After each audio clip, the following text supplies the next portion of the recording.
وہ میمز تو بڑی شاندار بنتی ہیں. ایک میم بنی ہوئی تھی کہ قاسم علی شاہ نے موٹیویشن کے لیے اپنے لیکچر سننے شروع کر دیے. میں بڑا انجوائے کرتا ہوں ڈاکٹر صاحب. یہ میں آپ کو بڑا کنفرم بتا دوں کہ میں وہ تمام تنقید, تمام میمز, ان چیزوں کو انجوائے کرتا ہوں. میں ہرٹ نہیں ہوتا. میں نے کبھی یہ نہیں کسی کو کہا کہ شٹ اپ کال, کوئی مسئلہ نہیں ہے جی, ٹھیک ہے, کسی کو اس سے خوشی مل رہی ہے بولے, لیکن میں اپنے رستے پہ میرے لگا رہنا, ڈٹے رہنا, استقامت اور فوکس, میں نے اس کو بڑی پاور مانا.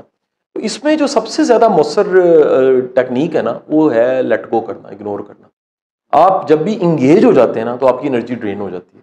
آپ کا کمال ہی ہوتا ہے کہ آپ نے بڑی باتوں کے جواب نہیں دینے ہوتے, بڑے سوالوں کے جواب نہیں ہوتے, بڑی گیندیں کھیلنے والی نہیں ہوتی. بڑی دفعہ ایسے ہوتا ہے کہ آپ کے سامنے جو کچھ کہا جا رہا ہوتا ہے, یا ایک ہوا چلتی ہے, یا بعض اوقات ٹرول ہو رہے ہوتے ہیں, تو اس کا مطلب یہ نہیں ہوتا کہ جو لوگ کہہ رہے ہیں وہ آپ ہیں. اس وقت آپ نے اپنے ساتھ بات چیت کرنی ہوتی ہے کہ اصل میں کیا ہوں. اور یہ ایک چیلنج ہے, یہ ایک گھاٹی ہے, یہ ایک وادی ہے جس میں سے مجھے گزرنا پڑ رہا ہے, اور ہر دنیا کا بڑا بندہ اس میں سے گزرا. تو یہ سب سے بڑی ایک پاورفل کہہ لیجیے. دوسرا کہہ لیجیے کہ آپ اللہ کے کرم کو دیکھتے ہیں کہ زندگی کے اتنے میٹھے پھل کھائیں. اگر کوئی کڑوا کھانا پڑ رہا ہے تو اس سے کوئی ایسا نہیں ہے کہ زندگی صفر ہو گئی ہے. ایک فیلئر کا مطلب مکمل زندگی کا فیلئر نہیں ہے. تو یہ بھی زندگی کے ساتھ ساتھ ہے, کچھ چیزیں آپ کی پازیٹیو ہیں, کچھ چیزیں. کوئی دنیا کا بندہ پرفیکٹ نہیں ہو سکتا. وہ ہوتا ہے نا, بندہ فیلئر کے بعد بندہ ڈس اپوائنٹ ہو جاتا ہے, بندہ ہمت ہار جاتا ہے, کہتا ہے یار میں نے پتہ نہیں وہ چیز دوبارہ نہیں کرنی, میں پلان چینج. ڈاکٹر صاحب میں یہ کہوں کہ ایسا ہوتا ہی نہیں ہے تو یہ غلط ہے. میں دنیا کا کوئی بھی بندہ ہو, یہ ڈسہارٹ ہوگا.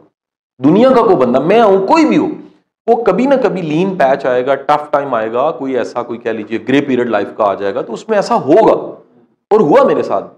یعنی کبھی نہیں ہو سکتا کہ آپ یہ دعویٰ کریں میں ہم ہر وقت ہی موٹیویٹڈ رہتے ہیں, پھر تو ریبوٹ بن جائیں گے ہم.